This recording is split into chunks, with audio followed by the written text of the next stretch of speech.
For your next assignment in packaging design, you're going to be taking an existing product that you would find in the grocery store and you're going to be redesigning the package. The choice is going to be up to you.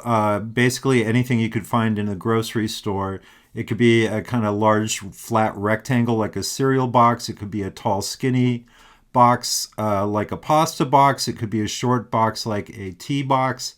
The only requirement is that it comes in a box. And once you have selected your product, we're going to go through this step by step. Step one is a positioning statement or a client brief. That you will find on Canvas. It will be a quiz. So you'll either find it under quizzes or you can find it under the module for week 7. There are a few short questions. You're just going to tell me a little bit about your product, do a little history on the, or do a little research on the history of it. Tell me about any competitors they may have, who you think your target demographic is, because your graphics need to be geared towards a specific demographic.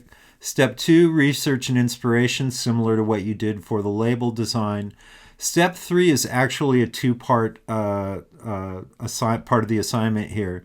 You are going to have to recreate in Illustrator an accurate template of the box that you are redesigning. And there'll be a video to walk you through how to do that. As part of that, I want you to actually build a nutrition label for your box. That's going to be up as a separate assignment, but the nutrition label, I would do that first. That's ultimately going to go on your template. Step 4 is thumbnail designs. Very important though, when you're doing your thumbnail designs, you have to sketch them out in a rectangle, and you only have to do the design for the front. All the other design on your box is going to flow from your graphics on the front panel. But make sure if you're doing your thumbnail designs, you sketch out an accurate rectangle for that front panel. So if you're doing a tall, skinny pasta box, don't show it to me in a square. You want your designs, your thumbnail designs, to be reflective of the actual shape of the package on here. You're going to then, once you have the template and the nutrition label done, you are going to redesign the box. Now, I'm only requiring you to do the front cell panel and one side. And the reason for that is the last part of this, you're going to be doing a realistic 3D mock-up rendering of this. And I'm only requiring you to show two sides. So you have to do the front side and one of the side panels.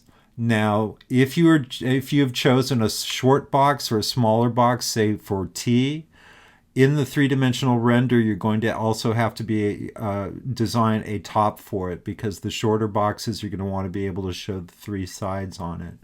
So again, I'm only requiring you to do the front panel and one side. If for extra credit you want to redesign the entire box, that would obviously look really great in your portfolio.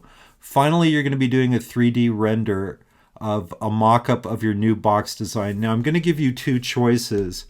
Normally what I would have you do is use Adobe Dimension, which is a really great 3D rendering tool, and it's part of your Creative Cloud download.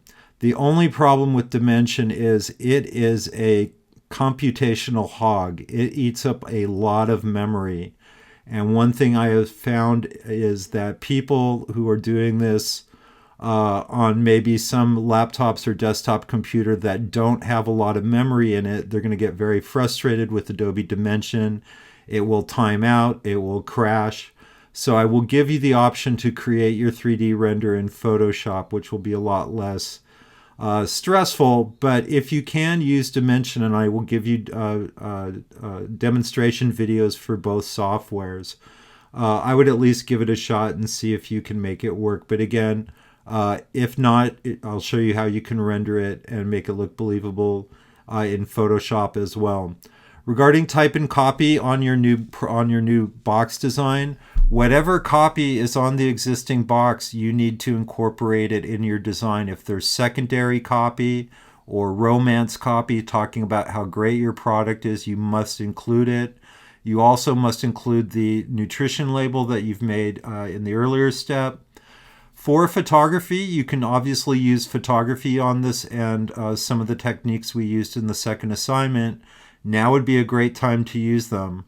I want to make sure any photography you use is legal, so You can use the link here to iStock Photo. I have a limited budget. I can purchase stock images for you within reason. What that means is if you need 1 or 2 photos, I can do that for you. If you send me 20 different ID numbers, no, you're not going to get 20 images.